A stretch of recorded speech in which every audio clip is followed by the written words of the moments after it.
Thank you very much, Mr. President, because of the cameras. This is Mustafa from Turkish News Agency IHA. First of all, I would like to ask the Secretary, Jack Hagel. Mr. Secretary, 2012 or 2013, President Obama was planning to pull out combat troops in Afghanistan, and the combat mission will end in Afghanistan. But now we are saying that the beginning of the next year, the U.S. forces will continue to combat mission in Afghanistan. What is the reasons of the continuing of the combat operations? Mr. President... I think you misunderstood entirely what the Secretary and I said, Mr. Mustafa. There is no combat mission. You've just misunderstood. Okay. Let me respond, and I know you have a question for the President, but as the President has just noted, what I said in my statement, that President Obama has not changed the mission of U.S. forces. Our combat role will end the end of this year. The additional margin of up to 1,000 troops, U.S. troops, remaining in Afghanistan for the next, possibly for the next few months, will be as a necessary result of getting our ISAF, now Resolute Support Mission partners, trainers, and their contributions to the future mission here in place. So we've essentially, President Obama has just bought some time for the process to catch up. But the mission does not change. Our combat role is over. One question, please, each. Yes. تشکر جناب رئیس جمهور. من شرشان نوابی هستم، خبرنگار تلویزیون خورشید. دو سوال میخوایم مطرح بکنم. یک سوال اجازه دارید. هر کدامتان چون بردگاه باید وقت رسید. درست است.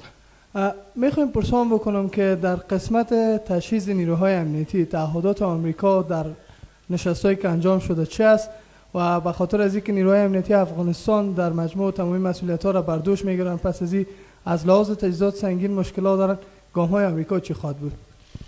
تشکر. First of all, Mr. Secretary, let me pay our respects for the loss of life of your citizen, Mr. Summers, in Yemen.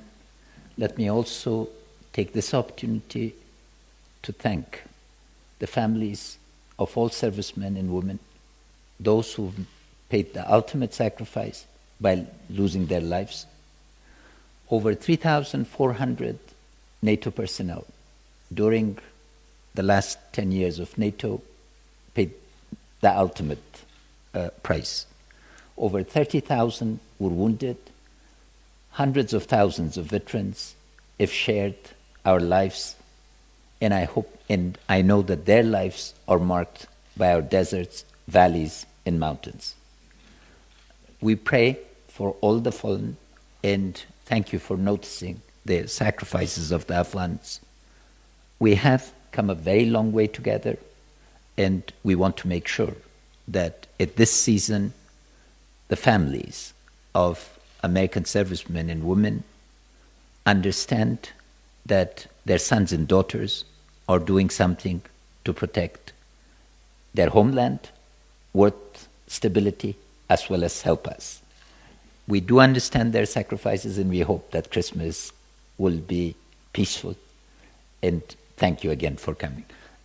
جواب سوالتان است که بحث‌های متمرکز داشتیم. تعهداتی که شده پابرجاست، این تعهدات در بروکسل در بلژیم تکرار شد. آل مرحله عملی کردن از این تعهدات است و بهتر ساختن طرز رهبری و مدیریت خود ما تا بتانیم استفاده اعظمی را به انجام بدیم. این بحث معلوم دار بحث یک روزه نیست. اهداف تبدیل میشه به ارقام و اعداد و اینا، اما کمک که شما شنیدین کمک عمده که در قسمت تمویل است مطلق دوباره تکرار شده، تایید شده و این عمده ترین نقطه است که قوای امنیتی ما باید مطمئن باشن که تمویل دارن. در قسمت تجهیز و تعلیم تعهدات واضح وجود داره. این پروگرام ها هم دراز مدت است هم یک ساله است. سر پروگرام یک ساله به شدت کار جریان داره تا بتانیم نقاط بنیادی را انشاءالله تعالی فراهم کنیم.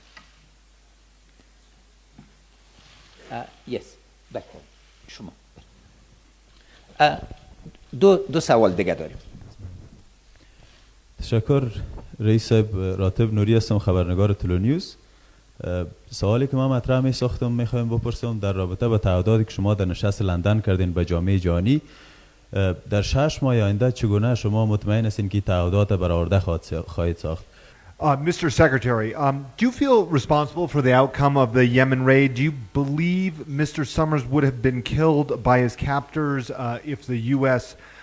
Had not acted? And Mr. President, what additional U.S. assistance do your forces need?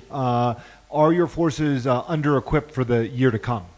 Missy Ryan from the Washington Post. Mr. Secretary, Secretary Hagel, I'd like to ask about the decision which you just announced to leave up to 1,000 troops temporarily, extra troops temporarily into next year. Do you believe that that decision, along with the recent decision to expand some of the air support and enabling authorities for the United States post-2014, undermines the message of ending the war in Afghanistan for the United States? And do you have firm numerical commitments from NATO countries to provide troops to the Resolute Support Mission by a certain date next spring so that then you can go down to the 9,800? Thank you. Mr. Secretary, you first. Thank you. Well, let me take your question first on the decision that the President made to keep an additional 1,000 troops here to help fill the Resolute Support Mission gap until they catch up, based on what I said in my statement, because the election process took longer and that set everybody back. That does not undermine, that doesn't change the President's policy, his commitment on numbers. What I have just explained is the reason that he made that decision. That was a recommendation that General Campbell made to Chairman Dempsey and me. We recommended that decision to the President. The National Security Council was unanimous on the recommendation of the President. It does not undermine anything, doesn't change any part of what the President's strategy is. You had a second part to that. We are in the process of finalizing those now. As you know, that was part of what we were doing. Secretary Kerry, General Campbell, others at the two recent meetings in the NATO ministerial in Brussels, and then, of course, it was part of the London conversation as well. We still have, just as we had planned, the 4 framework countries that are committed, and we will have the rest of the last pieces in place here over the next few weeks. General Breedlove is working with General Campbell on that, so I'm confident that we'll be able to make those kinds of commitments, and those commitments will be in place. As to your question about the rescue effort for Mr. Summers, I think anyone with any responsibility for any missions always has responsibility for actions. That's number one. Number two, a rescue mission for a hostage is a very complicated matter. It consists of intelligence that we must have tremendous confirmation or the best we can get on, even before an operation is considered. Intelligence of where that hostage is, who is holding that hostage, where, all the dimensions of security around that hostage. The next piece of that is the operational plan itself, which is very complicated. Many parts, moving parts, all at one time. Another important factor is, was the hostage's life at risk? Would we be taking unnecessary risks to get a hostage out? Those are but just three components that go into a series of dimensions of consideration before any serious consideration of a rescue attempt is ever made.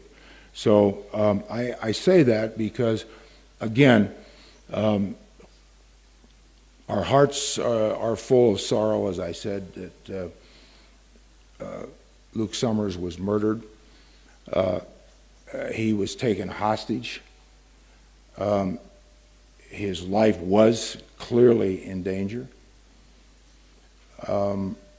And we all, including the President on down, and we made the recommendations to the President, of course, have to take responsibilities for any action or inaction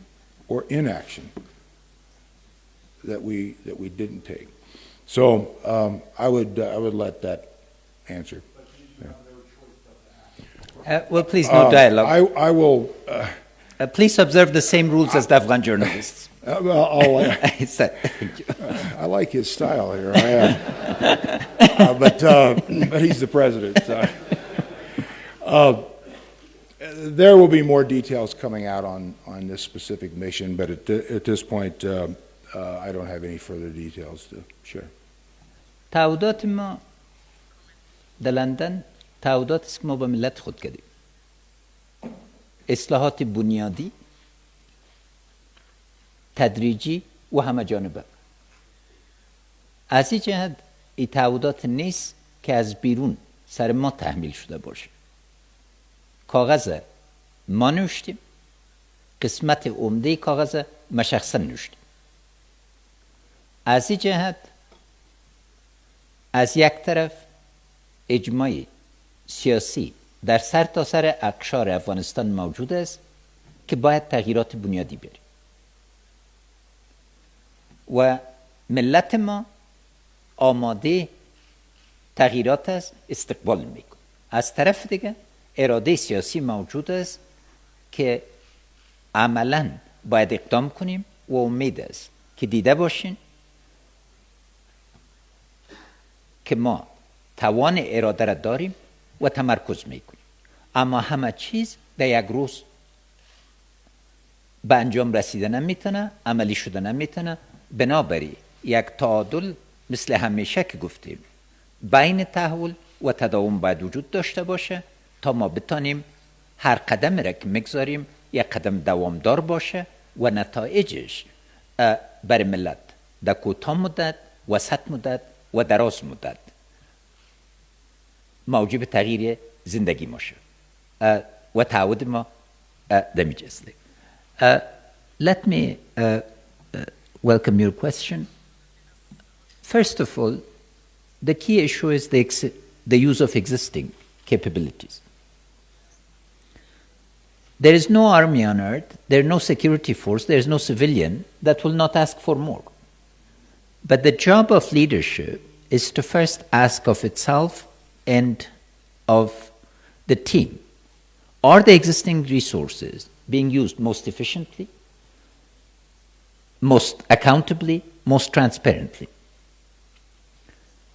So our first attempt is focus on reform of our security institutions, where we'll be able to account for every penny of expenditure, every vehicle that is used, every piece of weaponry.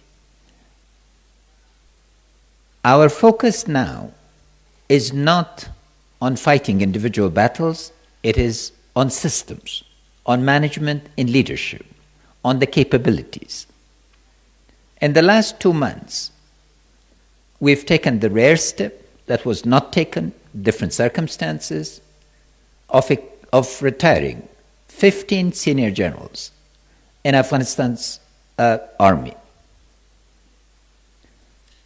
The criteria was age and physical ability to perform tasks. This has opened up a lone room for change of 70 senior positions.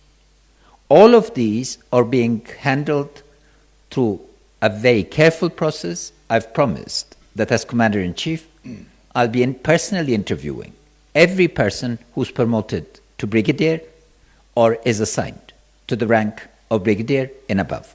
And I've been doing this. So I think our first job is to make better use of existing resources. In this regard, I want to express my most sincere appreciation to General Campbell and his team. We couldn't ask for better partners in this endeavor, and to Secretary Hagel and the entire U.S. team for focusing on the bigger picture. The bigger picture is that we need to understand that we need to bring peace, stability, and prosperity to this country. Every problem is not a nail to be hit with the hammer of force. We need governance reform, we need focus on the economy, and especially rule of law, the glue that binds, to make our gains enduring. So it's the wider strategy within which we are putting the resources. Second, there's a plan, agreed plan under the context of Chicago. And according to the BSA, we have the agreement that this plan will be visited annually in terms of better efficiencies regarding use of resources. And we are focusing on that. Having said that, of course, we do have shortages in certain particular areas. Those are part of our bilateral and multilateral discussions, and we very much hope that our forces will have the full capabilities. But let me conclude by thanking our forces most sincerely. Every single member of Afghanistan's army and police is a volunteer, man or woman. Nobody is compelling them to serve in the Afghan armed forces. Their patriotism, their willingness to sacrifice, their commitment to this country is what keeps us going. We face threats that we are aware of. We're facing changing environments of threats. But one thing needs to be clearly understood. Our gains are irreversible, and we are determined to make sure that our people live in safety and security. What we strive for is normalcy. To take a walk, a grandfather take a walk with a granddaughter and be safe to return. A young student going to school and making sure, being confident that she's not blown up. Children who play volleyball and can enjoy the game and not be received as mangled bodies. So while we are absolutely keen on peace, and we know that this conflict must end politically, it also needs to be understood that our spirit will not be weakened by cowardly violence against our civilian, particularly our children, women, religious scholars, places of worship. And it's that determination that would ultimately make the difference, and everybody will realize that Afghanistan is here to stay. A peaceful Afghanistan is not a threat to anyone. A stable Afghanistan is key to regional prosperity. We're very keen on the regional dialogue that we've started, and we very much hope that will yield result. Thank you very much, and good night. Thank you. Thank you.